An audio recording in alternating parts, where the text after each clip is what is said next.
Hello mga ka-RFF! Alam mo ba na nag-release ng advisory ang Security Exchange Commission or SEC tungkol sa bagong ginagamit ng mga scammers na kung tawagin ay deepfake technology. Paano?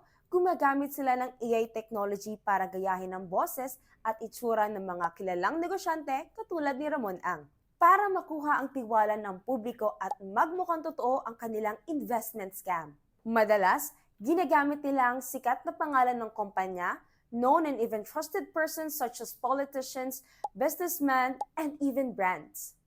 So paano natin malalaman kung ito ba ay deepfake or legit?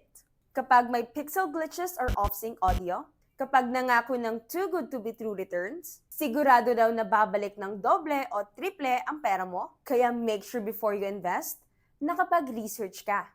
Always cross-check investment offers on their official website. At ang pinakamahalagang step bago ka mag-invest is i-double-check mo ito sa SEC.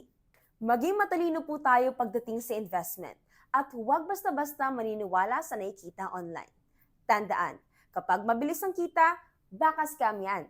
Protect your hard-earned money mga ka-RFF. Invest wisely, not blindly.